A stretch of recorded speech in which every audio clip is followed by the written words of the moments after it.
Sunday. It is meal prep day, and I'm going to be making some keto chicken parm. Sorry, I look a mess. Just got out of the shower and put on my self tanner, so no makeup. But you know what? Oh well, that's the way it is. It's Sunday.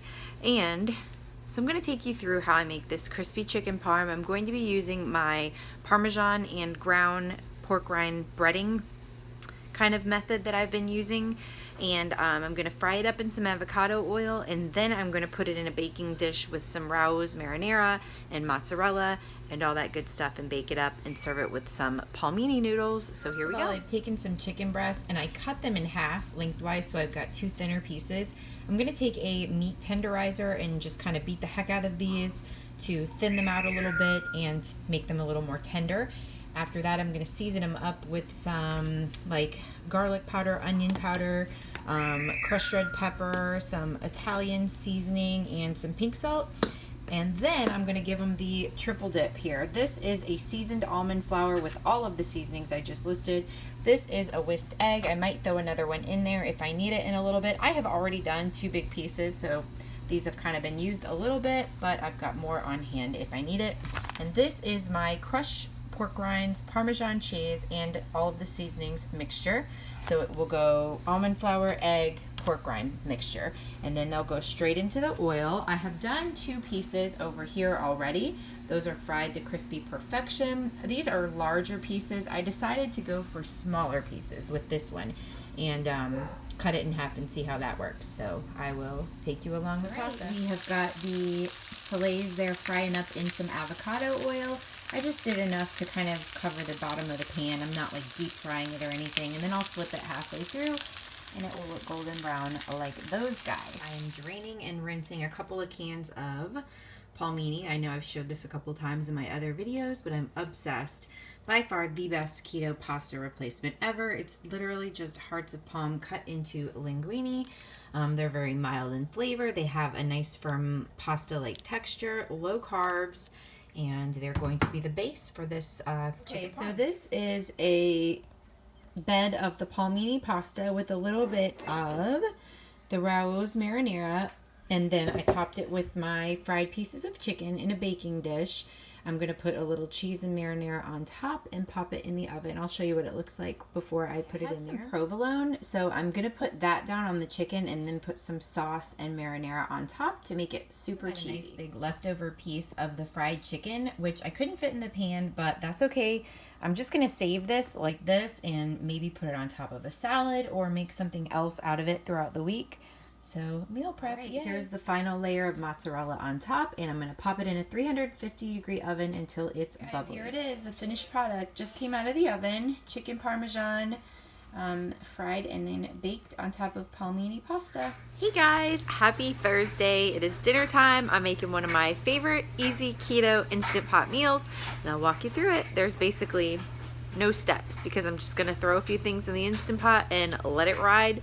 Throw some cauli rice in the microwave, let that ride, and then throw it all together. So let's get to it. Here's basically all of my ingredients that are about to go in the Instant Pot. I've got about 2.5 pounds of frozen chicken breast. I have got a whole 16-ounce jar of Verde's Salsa Verde. I've got a teaspoon of each of these 4 seasonings: pink salt, coriander, cumin, and smoked paprika, and I got my little teaspoon here. I'm going to throw all of this in the Instant Pot. I'm going to cook it for about 35 minutes because the chicken is frozen. If it were fresh, I would probably only do it about 25 minutes, but I want it to be shreddable, so I'll show you what that looks like next. I thought I would show you what I do. I just hit this pressure cook button and then I adjust the time. I have it on high pressure and more, which is like going to cook it faster and at a higher temperature so that I can get that, you know, shreddy in less time. I went ahead just to be safe and did 45 minutes just because it's a huge kind of stuck together hunk of chicken that I couldn't break apart. So I gave it an extra 10 minutes just to make sure that we get to the shreddable consistency that we want for the Salsa Verde chicken.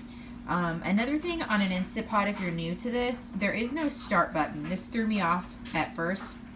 After you adjust the time, it'll just go to on, and then several minutes will go by, but it is heating up, and then all of a sudden it'll start counting down. If you're not going to be around and you want it to stay warm, like if you're going to be away from home for an hour or so, You can hit the keep warm button, but I don't want to do that. I want to, take it out and eat it afterwards. So I took this off, but normally that lights up on its own. You make sure that the vent up here is turned to the closed and not venting. And now we just wait. All right, I'm also going to go a little crazy, and I realized that I bought an ice cream maker last weekend, and it's been like 5 days and I haven't used it yet, so I really want to give it a whirl. So I'm going to make a basic custard ice cream. I got the recipe off the Atkins website. It comes highly recommended, but you swap in the sweetener for something more keto friendly. I'm going to use monk fruit. So I'll take you through that too. It does take 4 hours to chill before I actually put it in the ice cream maker and make the ice cream, but I'm getting it prepped and ready to go. So I'll show you. It's a very simple egg yolk, heavy whipping cream, vanilla, sweetener, pinch of salt recipe, and I'm just kind of going through the steps right now, so I'll show you. I've got 3 cups of heavy whipping cream, and it's said to heat just until the bubbles start to form, which they are starting to form, but the middle was still a little cool, so I'm giving it a couple more minutes. And then in a separate bowl, I have whisked together 3 yolks, 1 whole egg, 3/4 cup sweetener, and 1/8 teaspoon of salt. And then what I'm going to do is I'm going to slowly drizzle the cream into this while whisking, and then put it back in the saucepan and stir it up and heat for a couple minutes till it gets thick. Then we're going to remove from the heat, stir in the vanilla, and chill the whole mixture for 4 hours. So I'll take you through that. This is what the base looks like. It's all whisked together. My dog is barking in the background. Sorry, he's a pup.